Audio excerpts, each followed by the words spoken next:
Hi everyone, welcome to my channel. My name is Gabriella.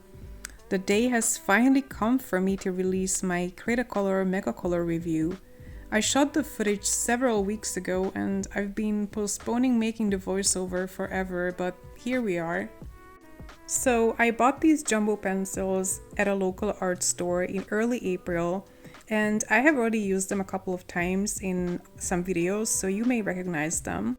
The Cretacolor Megacolor range consists of 36 colors, which isn't much, but it's actually normal for a jumbo pencil range. For comparison, the Albert Dürer Magnuses only come in 24 colors, to my knowledge at least.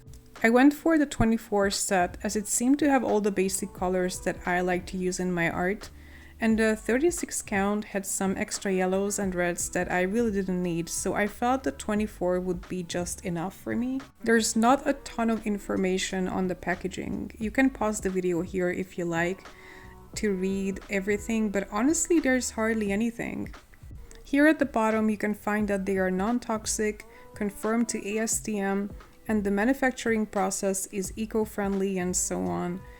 I haven't mentioned yet, but Cretacolor is an Austrian brand, and Austria is our neighboring country, so it's very easy for me to obtain Cretacolor products here at a very reasonable price. The pencils all have individual color names instead of just numbers, which is a huge plus for me, but they have no light fastness ratings. I tried to look for it online, but I couldn't find anything. Correct me if I'm wrong, maybe my German-speaking viewers know more than me, but due to the lack of information, I shall just assume that these pencils are not advertised to be light fast. At first glance, I'm very happy with the color assortment, but I will definitely need a reddish brown, which is missing, and that's a must for me. I just can't live without a reddish brown. But since these pencils are available open stock at my local store, I just added some extra colors to my set. I ended up buying 3 more colors from the Megacolor range, a sanguine from their jumbo sketch set, which I think is meant to be similar to tinted graphite. I'm not exactly sure, but it's a different range. And I bought a small set of neon colors, which only come in a package, so I couldn't buy them individually, even though I only wanted the pink, the yellow, and the green. The packaging, the overall design, and the fact that these pencils don't come open stock unlike the rest kind of suggests that these are more aimed at children maybe, but I was not able to find out for sure.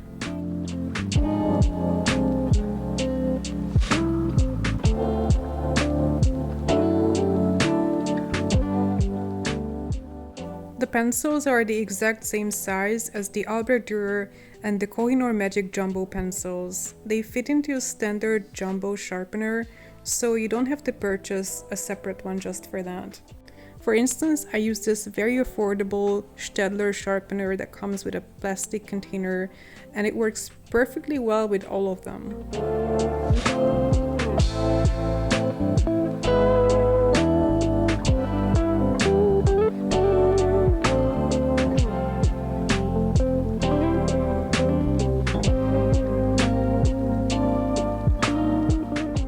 I'm going to swatch them all out on Hanebula bamboo sketchbook paper, which is a 105 GSM drawing paper with a rather rough surface.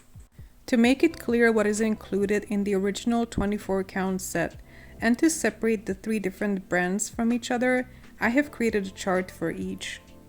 I'm starting with the original 24 colors.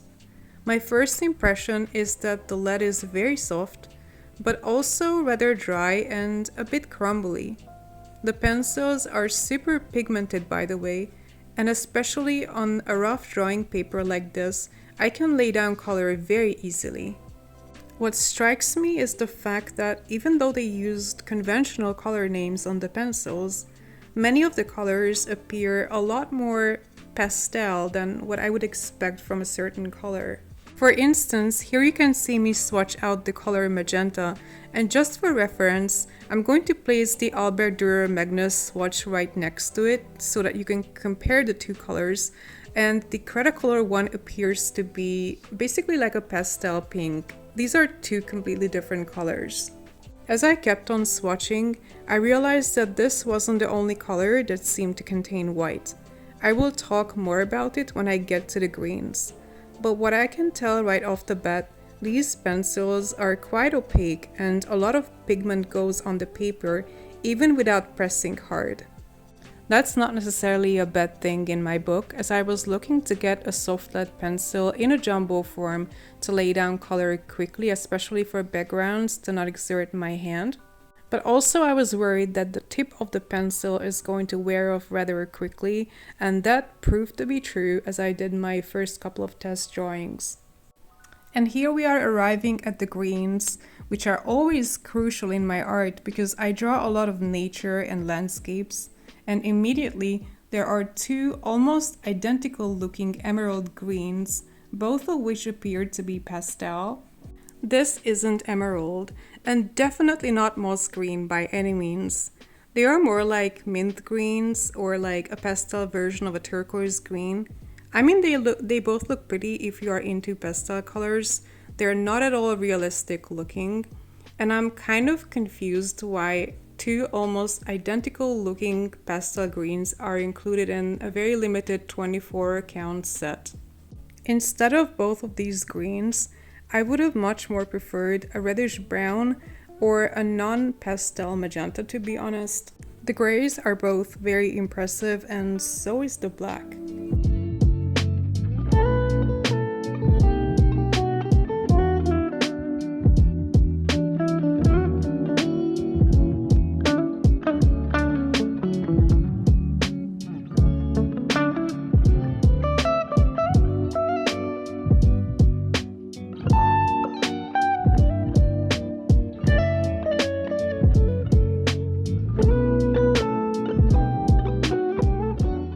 The three additional colors that I bought from the Megacolor range are Old Rose Light, Olive Green Dark, and English Red. Old Rose Light looks exactly like Wisteria, I think it's called, in the Daniel Smith watercolor range. It's exactly the same color and also contains white. It's very similar to lavender. I actually really wanted to get that color. Olive Green Dark is amazing. It's a beautiful earthy green that is the polar opposite of those emerald pastel greens that I showed you earlier. I specifically bought this because I needed a realistic looking earthy green to draw nature. And also English Red, like I said, I needed a reddish brown, and this was the closest color that I could get. It's also a beautiful color. Sanguine from the Cretacolor Megacolor pencils reminded me of the Durban Graphite browns, and the lead was much harder. And finally, the neon colors that I was very excited to try. The set for some reason comes with a jumbo graphite pencil, so that's the first one that I'm swatching out.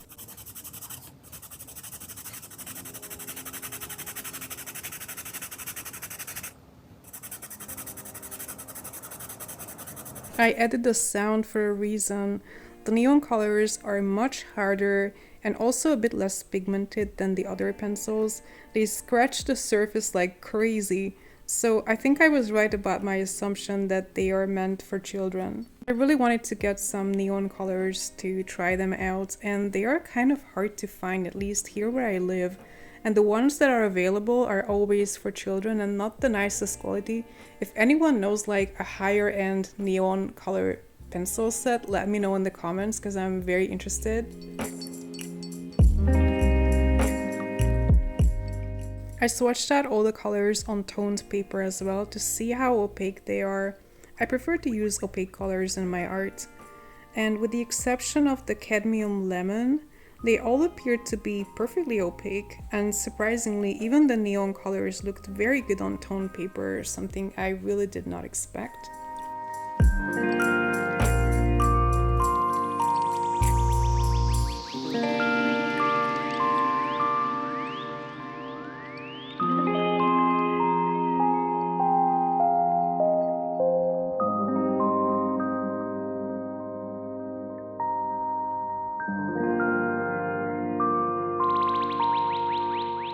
And finally, a couple of drawings that I created using these pencils. By the way, I recorded the full process for all of them, so you can watch all the speed paints on my channel if you're interested. I love these pencils. To be honest, I had a much better time drawing with them rather than creating the swatch sheet, but there's no surprise there. They are pigmented, opaque, they mix really well, and I could lay down colors super quickly, which is exactly what I expect from jumbo pencils, especially with a soft lead.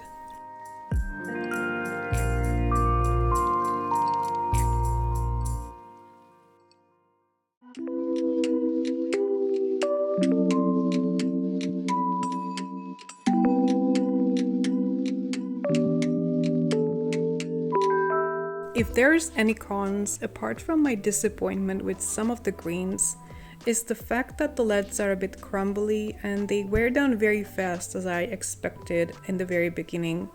I had to sharpen my black, for instance, several times while making the cat drawing, and it already looks visibly shorter than the rest of the pencils. These pencils are also not advertised as lightfast, so that's something to keep in mind if you look to sell your art. However, they are much more affordable than artist-grade pencils. I never mentioned the price at the beginning, but they currently retail for the equivalent of 1.71 USD at my local art store, which is significantly cheaper than many of the artist-grade pencils, and this is a jumbo pencil.